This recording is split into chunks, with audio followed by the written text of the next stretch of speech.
Hello दोस्तों। तो ये आज हम श्री रामचरितमानस के जो आखिरी वीडियो है उसके बारे में अध्ययन करेंगे। तो इसमें क्वेश्चंस कम, कंटेंट कम है, लेकिन समझाना इसमें ज़्यादा है। ठीक है।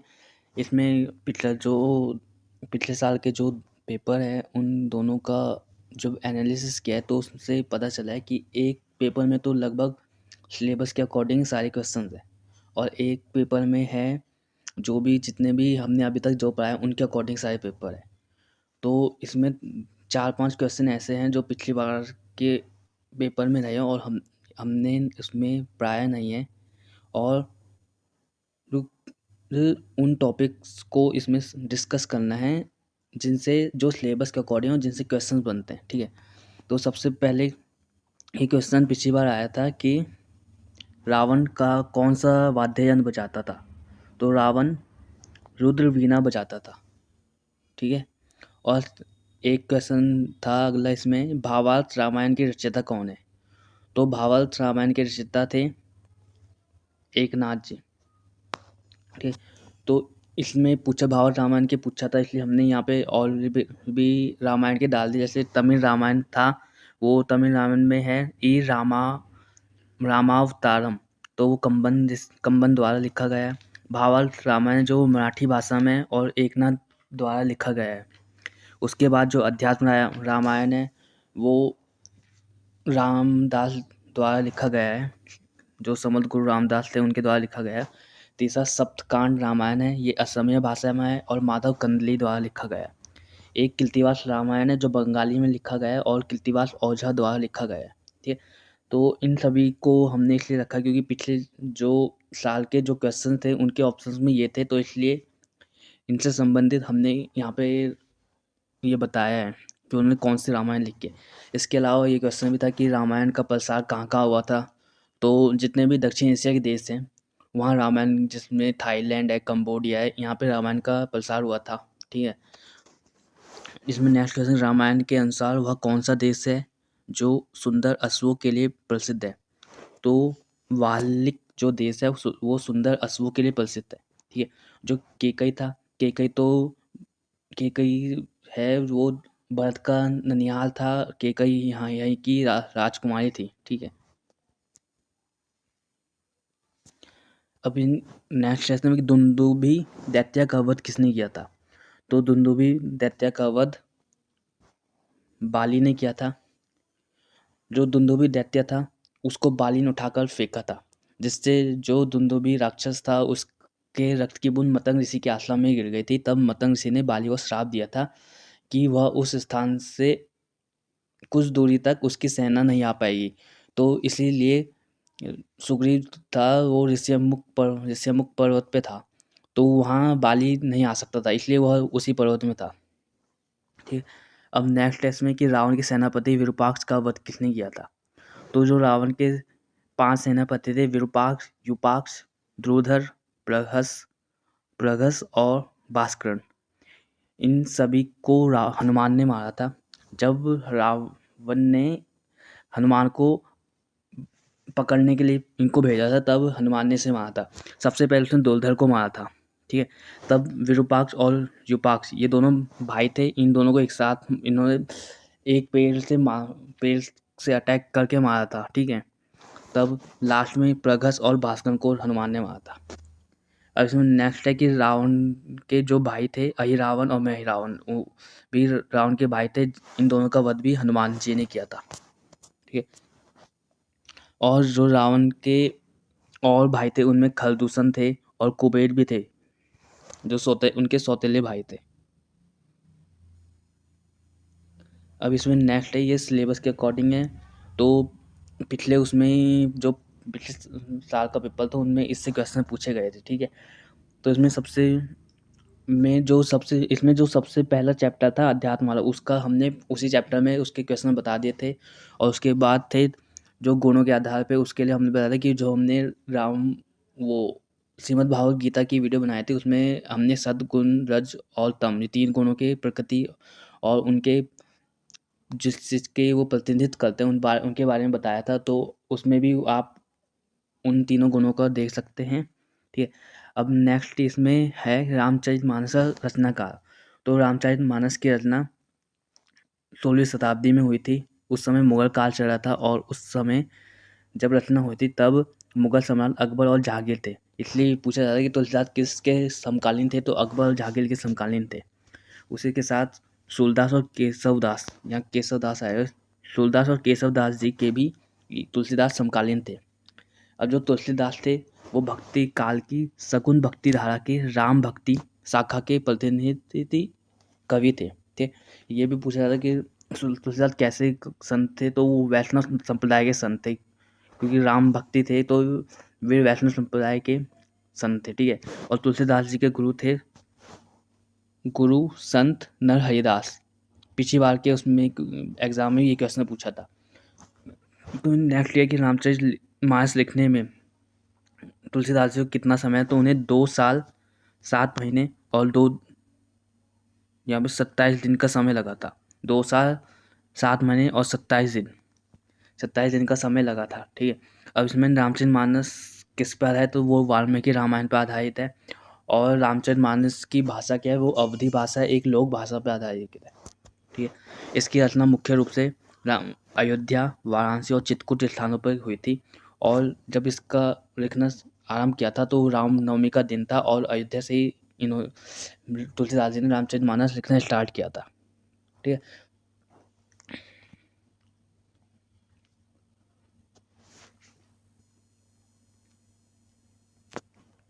अब इसमें नेक्स्ट टॉपिक आता है मानस में ब्रह्म और जीव। तो श्री रामचरितमानस में तुलसीदास ने ब्रह्म और परमात्मा और जीव आत्मा के संबंध को समझाने के लिए वेदांत के सिद्धांतों का सहारा लिया है। तो उनके अनुसार जो ब्रह्म है, ब्रह्म को हम ईश्वर, ब्रह्म मतलब ईश्वर है, जो ईश्वर है वही सत्य है, और जो जीव या मनुष्य है या आत्मा है वो उसी ब्रह्म का अंश और प्रतिबिंब है। जैसे उसमें उदाहरण के हम देख सकते हैं घड़ा और मिट्टी। जो मिट्टी है वो घड़े को हम, मिट्टी एक सत्य है और घड़ा एक उसी का एक भाग है। इसको हम देख सकते हैं उदाहरण के लिए। ठीक है, इसमें है अद्वैत वेदांत के अनुसार अज्ञानता के कारण ही जीव स्वयं को भ्रम से अलग मानता है। तो क्वेश्चन ये भी आ सकता है कि जीव स्वयं को भ्रम से अलग कैसे मानता है, क्यों मानता है, तो अज्ञानता के कारण अलग मानता है। ठीक है, अब नेक्स्ट है कि जीव के भ्रम स्वरूप को जानने के बाद अज्ञानता दूर हो जाती है और वह भ्रम में लीन हो जाता है। तो जो जीव होता है उसका अंतिम जो लक्ष्य होता है वो मोक्ष प्राप्ति होता है। ठीक है, उसमें है जब मनुष्य या कोई जीव भ्रम के स्वरूप को जान लेता है तो उसके जो अज्ञानता है वो दूर जाती है और भ्रम में लीन होता है, तो मोक्ष को प्राप्त कर लेता है। तो जो नेक्स्ट है कि अद्वैत के सिद्धांत के अनुसार जो ईश्वर है वो सगुण है और ब्रह्म निर्गुण है। ठीक है, अब इसमें नेक्स्ट है, ये भी सिलेबस के कौन थे कि मैत्री अर्थात मित्रता के आदर्श क्या है। तो रामायण में जो मैत्री और मित्रता का एक उदाहरण देखने को मिलता है वो राम और सुग्रीव के बीच की जो मित्रता होती है उसको देखने को मिलता है। ठीक है, इसमें भी पिछली बार भी क्वेश्चंस इससे आए थे मित्रता के आदर्श के संबंध में। ठीक है, तो इसमें सबसे पहले हम देखते हैं कि इनके क्या आदर्श होने चाहिए। ईमानदारी और विश्वास। जो सच्चे दोस्त होते हैं उनके बीच ईमानदारी और भरोसा होना चाहिए, ये पहला इसका आदर्श है। दूसरा है कि वफादारी और समर्थन, और मतलब अच्छे बुरे समय में दोनों का जो दोस्त है उनको एक दूसरे की मदद करनी चाहिए थी। और निस्वार्थता, बिना किसी अपेक्षा या स्वार्थ के एक दूसरे का साथ देना भी मित्रता का एक सिद्धांत है, आदर्श है। समझ और सहानुभूति, मतलब दोस्त की भावनाओं को समझना और उसे सही सलाह देना। अब नेक्स्ट है सहजता और अपनापन। जो औपचारिकता होती है उसको हट के अपनेपन का एहसास कराना। समानता और सम्मान, मतलब एक दूसरे के विचारों और व्यक्तित्व का सम्मान करना, और भले ही मतलब दूसरे की जो बात है उसका सम्मान करना, भले ही हम उससे सहमत ना हो, मतलब अगर सही बात हो अगर। ठीक है, अगर है सकारात्मकता का प्रभाव, मतलब जीवन को बेहतर बनाना, नकारात्मकता को कम करना। तो ये जो मैत्री और मित्रता के आदर्श हैं इससे संबंधित बहुत से क्वेश्चंस पिछली बार पूछे गए थे।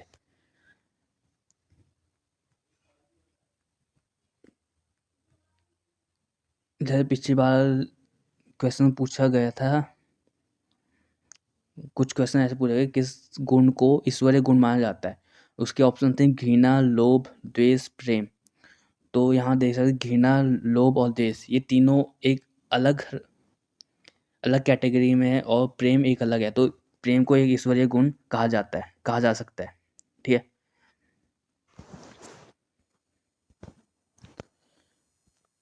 अब इसमें नेक्स्ट है प्राकृतिक सौंदर्य और पर्यावरण का महत्व। तो ये भी जो सिलेबस का चौथा अध्याय है उसमें ये भी एक टॉपिक है, प्राकृतिक सौंदर्य और पर्यावरण का महत्व। तो हमारे चारों ओर का जो आवरण है वो पर्यावरण कहलाता है, ये सभी को पता है, जिसमें जलमंडल, स्थलमंडल, वायुमंडल, जीवमंडल सभी सम्मिलित होते हैं। ठीक है। जो प्राकृतिक सौंदर्यता होती है वो मन को शांति प्रदान करता है और जो भी तनाव होता है उसको दूर करता है। और नेक्स्ट है कि जो प्राकृतिक तंत्र है उसमें जीव जंतु और वनस्पति तंत्र को मिलकर संतुलित रखते हैं और जिससे जीवन चक्र चलता है। वर्तमान में जो मानवीय गतिविधियाँ से जैसे वृक्षों की कटाई, फैक्ट्रियों का निर्माण होता है, सड़कें चौड़ी करने, पेड़ पौधों की कटाई होती है, इससे पर्यावरण को बहुत नुकसान हो रहा है। उससे जो प्राकृतिक सौंदर्य और मानव है उस पर प्रभाव पड़ रहा है और जो मानव का स्वास्थ्य है उसमें भी प्रतिकूल प्रभाव पड़ रहा है। इसलिए जो भी प्रकृति में मानवीय गतिविधि उनसे हमारे हमारे स्वास्थ्य पे भी प्रभाव पड़ रहा है, इसलिए उनको कम करना चाहिए। इसलिए हमें हमें हमारा इसमें हमारा कर्तव्य क्या है कि हमें प्रकृति का ध्यान रखना चाहिए, प्रदूषण को कम करना चाहिए। अगर हम कोई पेड़ काटते हैं तो उसकी जगह कोई नए उसको स्थानांतरित करने में किसी नई जगह पे पेड़ लगाने चाहिए। ठीक है।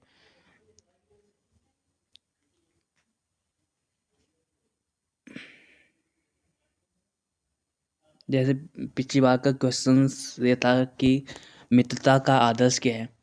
ठीक है। उसमें ऑप्शन थे केवल अब भौतिक लाभ, एक दूसरे की सहायता और समर्थन, प्रतिस्पर्धा और केवल स्वार्थ।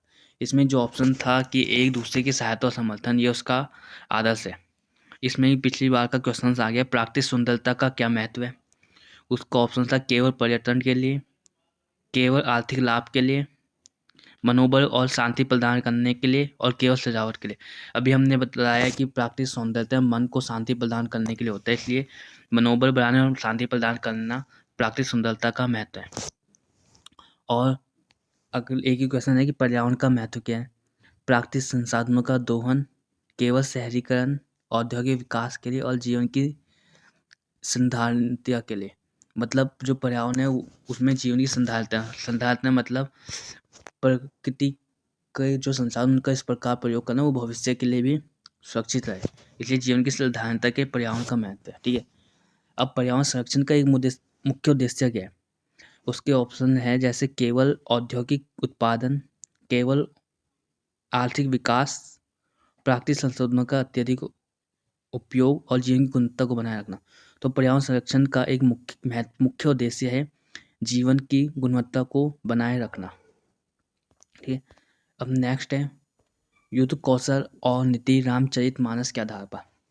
तो जो श्री राम और रावण का युद्ध हुआ था उसमें जो भगवान श्री राम ने युद्ध को एक अंतिम विकल्प के रूप में रखा था। ठीक। उन्होंने पहले रावण को समझाने का प्रयास किया था, मतलब अपने दूत भेजकर। पहले उन्होंने हनुमान जी को भेजा था, फिर उसके बाद उन्होंने युद्ध से पहले अंगद को भी भेजा था, ताकि युद्ध से पहले अगर रावण सीता को वापस कर देता है, लौटा देता है, तो भी युद्ध करने की स्थिति उत्पन्न न हो। इसलिए युद्ध को हमेशा अंतिम विकल्प के रूप में रखना। दूसरा, युद्ध से पहले संधि वार्ता की नीति को अपनाना, जो भगवान श्री राम ने अंगद को भेजकर अपनाई थी। युद्ध का उद्देश्य धर्म की स्थापना होना चाहिए, न कि व्यक्तिगत और अहंकार प्रतिशोध। जो भगवान श्री राम रावण के बीच युद्ध हुआ था वो एक अधर्म पर धर्म की जीत का प्रतीक था। ठीक है। इसलिए धर्म की स्थापना के लिए युद्ध होना चाहिए। नेक्स्ट है युद्ध में मानवता और मानवीय मूल्यों को अपनाना। जैसे युद्ध में जब मेघनाथ का सिर काट कर लक्ष्मण राम के पास लाए थे, तब उसकी पत्नी सुलोचना ने राम से विनती की थी सिर लौटाने की, तब यहाँ पर उन्हें मानवता को ध्यान में रखकर उन वापस सिर लौटा दिया। ठीक है। और नेक्स्ट है कुशल नेतृत्व के धैर्य संयम रखना और विपक्ष के बारे में भली भांति जानकारी होना। ठीक है। अब जो राम थे उन्होंने कुशल नेतृत्व किया। उन्होंने अंगद, हनुमान, जामवन जैसे कुशल जो नेतृत्व करते उनको आगे रखा। ठीक है। तो इसमें भी विपक्ष के बारे में भली भांति जानकारी। अगर श्री राम को रावण की कमजोरी का पता नहीं होता कि उनको कैसे हराया जा सकता है, या तो वे कभी नहीं हरा पाते, जो उन्हें विभीषण ने बताया था। इसलिए विपक्ष के बारे में भली भांति का ज्ञान होना भी युद्ध कौशल और नीति में एक महत्वपूर्ण बिंदु रखता है। ठीक है। अब इसमें जैसे पिछली बार क्वेश्चन पूछा गया था, युद्ध कौशल में रणनीति का क्या अर्थ है? तो युद्ध कौशल में रणनीति का अर्थ है योजनाबद्ध तरीके से काम करना। ठीक है। इसमें जो और ऑप्शन थे वो थे केवल युद्ध जीतने के शारीरिक शक्ति का होना, अपने साथ सहयोगियों को धोखा देना और केवल स्वार्थी निर्णय लेना। तो अभी बताया कि युद्ध कौशल है जो उसमें एक योजनाबद्ध तरीके से काम होना चाहिए। कुशल नेतृत्व के लिए मतलब योजना के अनुसार ही काम होना चाहिए। जैसे भगवान श्री राम ने पहले योजना बनाकर पता किया, हनुमान को भेजकर पता किया कि जो सीता है वो लंका में है या नहीं है। उसके बाद उन्होंने, जब हनुमान जी वापस आ गए थे, उसके बाद उन्होंने युद्ध की तैयारी की और युद्ध में जाने से पहले उन्होंने अंगद को भेजा, ताकि अगर पहले ही युद्ध करने की नौबत की स्थिति उत्पन्न ना हो, उससे पहले ही अगर सीता वापस आ जाए तो युद्ध की ना हो। ठीक है। मतलब उन्होंने पहले युद्ध को लास्ट विकल्प के रूप में रखा। अब नेक्स्ट है कि युद्ध नीति में कूटनीति का क्या महत्व है? तो इसके ऑप्शन हम जैसे देख सकते हैं, केवल शक्ति का प्रदर्शन करना, केवल युद्ध के लिए तैयार रहना, संधियों और वार्ताओं के माध्यम से समस्या का समाधान करना और दुश्मन को धोखा देना। अभी बताया कि जो युद्ध से पहले संधि वार्ता को नीति की अपनाना एक कूटनीति का महत्व है। ठीक है। और है कि एक क्वेश्चन आता है कि युद्ध में टीम वर्क का क्या महत्व है? तो टीम वर्क मतलब सभी जो जितने भी सदस्य उनका सहयोग और समर्पण को टीम वर्क के रूप में देख सकते हैं। ठीक है। अगर एक क्वेश्चन था पिछली बार कि पक्षियों का पर्यावरण में क्या महत्व है? तो जितने भी जीव जंतु हैं, चाहे पक्षी हो, पशु हो, चाहे मनुष्य हो, वो पर्यावरण में पारिस्थितिक संतुलन बनाए रखने के लिए आवश्यक होते हैं। और हमें जानवरों का, पक्षियों का संरक्षण रखना चाहिए ताकि जो पारिस्थितिक तंत्र है वो संतुलित रहे। इसलिए और उसका कोई जैव विविधता और संतुलन को बनाए रखा जाने के लिए भी जानवरों का अस्तित्व हमारे जीवन में बहुत महत्वपूर्ण है। हमें इन अस्तित्व को बनाए रखने में अपना योगदान देना चाहिए। अब इसमें नेक्स्ट हम अभी तक जो एग्ज़ाम्स है उनके लिए सबसे पहले तो अभी बताया था कि पिछली बार का जो पेपर था उसमें एक पेपर में ज़्यादातर सिलेबस के अकॉर्डिंग था और दूसरे पेपर में जो हमने जितने भी 7 भाग पढ़ाए हैं उसके अकॉर्डिंग था। ठीक है। तो पहले तो जो जितने भी हमने 7 भाग पढ़ाए, जिसमें सबसे पहले तो बाल कांड था, उसके बाद अयोध्या कांड था, फिर अरण्य कांड था, फिर किष्किंधा कांड के बाद था सुंदर कांड के बाद लंका कांड या युद्ध कांड, फिर लास्ट में था उत्तर कांड। तो इन सभी भागों में बताया है उनके बारे में भली बातें ज्ञान होना कि उसमें कि कौन सा भाग किस कांड के अंतर्गत आया था, मतलब कौन सा प्रकरण किस कांड के अंतर्गत आया था, वो हमें पता होना। क्योंकि ऐसे क्वेश्चन पिछली बार पूछे गए कि सीता का हरण किस कांड में हुआ था, रावण का युद्ध किस कांड में हुआ था। ठीक है। ये पूछे गए, इसलिए उन चीज़ों का ज्ञान होना आवश्यक है। इसलिए सभी जो हमने बाकी वीडियो बनाई है उसको एक बार एग्ज़ाम से पहले ज़रूर देख लेना। दूसरा है, जितने भी पुराने क्वेश्चंस हैं, मतलब पिछली बार के 2 क्वेश्चंस पेपर होंगे, क्योंकि उससे पहले तो पेपर हुए थे, उससे पहले पेपर नहीं होते। तो पिछली बार के 2 क्वेश्चन हैं जो अभी बताए, एक तो सिलेबस के अकॉर्डिंग था और एक था जो रामचरितमानस के भाग थे उसके अकॉर्डिंग था। तो उन दोनों पेपर को भी देख लेना और यहाँ पे श्री राम के गुणों के पे आधारित क्वेश्चन भी बहुत पूछे गए थे कि जो राजा भगवान श्री राम थे कि उनकी क्या विशेषताएं थी, उनके उनका उद्देश्य क्या था, ठीक है। और उन्होंने समाज के लिए कैसा उदाहरण प्रस्तुत किया। जैसे श्री राम थे वो धैर्य थे, समर्पण भाव था, उनमें साहस था, ठीक है। उनके जीवन का उद्देश्य था मानवता की सेवा हो गया, और वो उन्होंने समाज के प्रति मानवता और सेवा का आदर्श उदाहरण प्रस्तुत किया है, ठीक है। बाकी यही महत्वपूर्ण है। बाकी दोनों पेपर ज़रूर देख लेना और इसके जितने भी पार्ट हैं वो ज़रूर देख लेना, ठीक है। बाकी all the best and thank you.